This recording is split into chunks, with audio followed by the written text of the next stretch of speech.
बच्चों को पढ़वाओ भी, अंग्रेजी भी सिखवाओ, पर अपने बच्चों को संस्कार देना मत भूलो। और आज की कथा को तुम नोट कर लेना, तुम्हारे काम आएगी। मात्र 11 बातें तुम्हें नोट करनी है, मात्र 11। और हो सके तो अपने मोबाइल में रिकॉर्डिंग रखो या फिर टीवी पर आप बाद में ये 11 बातें सुन लेना। फिजी में रहने वाले लोग, हमारी ये 11 बातों का तुम शपथ लेकर के भर जाओ। हम तुम्हें वचन देकर के कहते हैं, इसी फिजी में 1000 वर्ष तक सनातन धर्म का पताका फहराता रहेगा। और तुम्हारी बेटी और तुम्हारा बेटा कदापि अलग नहीं होगा। मात्र 11 बातें। पहली बात, अपने बच्चों को ब्रह्मचारी बनने के लिए प्रेरित करो। बने या ना बने वो बात अलग, 20 वर्ष तक मात्र। दूसरा उपाय, अपने बच्चों को हर सप्ताह में एक दिन, मंगलवार या शनिवार, आसपास के मंदिर लेकर के जाओ। तुम पिकनिक के लिए ले जाते हो, आप उनको हॉलिडे के लिए ले जाते हो, हमारी प्रार्थना है, एक हाथ जोड़ करके प्रार्थना, अपने बच्चों को तुम एक दिन मंदिर ले जाओ। राम जी के मंदिर, हनुमान जी के मंदिर, यहाँ जैसे अंडेडी में, यहाँ जहां हम रहते हैं, यहाँ से बगल में तीर्थ धाम। आज हम दर्शन करने गए, महादेव का दर्शन हुआ, दुर्गा माँ का दर्शन हुआ, राम दरबार का दर्शन हुआ, खूब आनंद आया। जाकर के बच्चों को एक दिन ले जाओ और आदत डालो। तीसरा नियम, रोज शाम को 5 मिनट, जैसे भोजन का नियम है तुम्हारा, जैसे तुम्हारा सोने का नियम है, जैसे तुम्हारा नहाने का नियम है, 5 मिनट फिजी में रहने वाले, ऑस्ट्रेलिया या विदेशों में कहीं पर भी रहने वाले हिंदू हैं, 5 मिनट बेटा बेटी के साथ बैठकर रामचरितमानस का पाठ करवाओ। मात्र 5 मिनट पढ़वाओ, खुद भी बैठो। आपको थोड़ी मेहनत करनी पड़ेगी अगर बचाना है बच्चों को तो।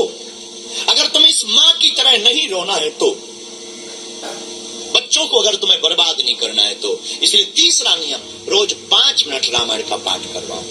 कभी कभी छूट जाए बात अलग है, यात्रा में है बात अलग है, बच्चों के एग्जाम नजदीक आ गए बात अलग है। चौथा नियम, रोज बच्चों को प्रणाम कराना सिखाओ। माता पिता को प्रणाम करें, भगवान को प्रणाम करें और गुरु के चित्र को प्रणाम करें। आज के तुम्हारे फिजी के बच्चे, ये विदेश में रहने वाले बच्चे हलो हाय के चक्कर में ज्यादा पड़े, दिमाग खराब कर दिया है अंग्रेजी। ये हलो हाय बहुत भयंकर है। आजकल तो, पहले तो पिताजी कहते थे, पापा जी कहते थे, आजकल तो हाय डैड, अब वो और गजब है, बाय मॉम, बाय है, गजब ही है। इसलिए प्रार्थना है हमारी, आप अपने बच्चे को, ये चौथा नियम आपको बहुत बहुत सरल नियम है, कोई इसमें ऐसा नहीं कि आपके 4-5 घंटे लगने, 1 घंटे का काम रोज का है। चौथा नियम, सुबह से जैसे ही बच्चे सोकर उठे तो पहला काम चाय नहीं, पहला काम बिस्कुट नहीं, पहला काम मोबाइल नहीं। जैसे ही बच्चे उठे सबसे पहले उनको बोलो। आप कम से कम 2 महीना ट्राई करो, फिर आदत पड़ जाएगी और 2 महीने बाद तुम्हारे बच्चे खुद प्रणाम करेंगे। अपने बेटा और बेटी को प्रणाम करवाना सिखाओ। प्रणाम में बड़ी ताकत, वो झुकेंगे, झुकेंगे तो विनम्र बनेंगे, विनम्र बनेंगे तो शास्त्र कहता आयुर्विद्या यशो बलम चत्वारि तस्य वर्धन्ते। 4 चीजें बढ़ती हैं, आयु, विद्या, यश, बल, चत्वारि तस्य वर्धन्ते। प्रणाम करवाओ और बुरा ना मानना। जितने यहाँ पर प्रियजन बैठे, हमारे श्रोता बैठे हैं, हम निवेदन करें तुमको, हम तुम्हें जगाने आए हैं। याद रखना, झुकते वही हैं जिसमें जान होती है, अकड़ तो एक मुर्दे की पहचान होती है।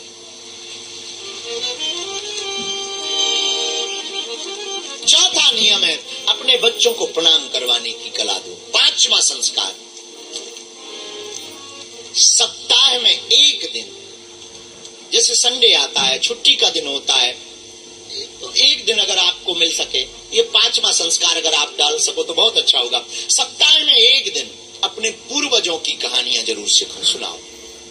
कभी रामचरित, कभी गीता का पाठ, कभी महाभारत का पाठ, कभी मां सीता का चरित्र, कभी प्रहलाद का चरित्र, कभी ध्रुव का चरित्र। अगर नहीं सुना सकते हो तो आप टीवी पर उनको दिखाओ। आजकल बहुत अच्छी व्यवस्था है, कोई भी चरित्र उसको टीवी पर आप दिखा सकते हो। सप्ताह में 1 घंटे, ये नियम भी बहुत अच्छा है। चौकली आप नोट कर लें, कोई भी त्योहार है बच्चों से प्रार्थना करवाओ, भगवान की प्रार्थना। कोई प्रार्थना नहीं आती, हनुमान चालीसा पढ़वाओ। ये रामचंद्र स्तुति भी आप बच्चों को करवा सकते। सातवीं बात फिजी के लिए, और ये बहुत खास है। बहुत मंदिरों के पुजारी भी बैठे, बहुत मंदिरों के ट्रस्टी बैठे, बहुत मंदिरों के आचार्य बैठे। ये आप लोगों के नियम है, आप लोगों के लिए। अपने अपने मंदिरों में सप्ताह में एक दिन 1 घंटे के लिए धर्म की शिक्षा देना प्रारंभ करो। 1 घंटे, उसमें बच्चों को बुलाओ, प्रसाद की थोड़ी व्यवस्था हो सके तो ठीक है। एक बार आप, प्रार्थना है हमारी, सप्ताह में 1 दिन धर्म की शिक्षा दो, धर्म के चरित्र के बारे में बताओ, राम चरित्र के बारे में, कृष्ण चरित्र के बारे में, हनुमत चरित्र के बारे में आप बताओ।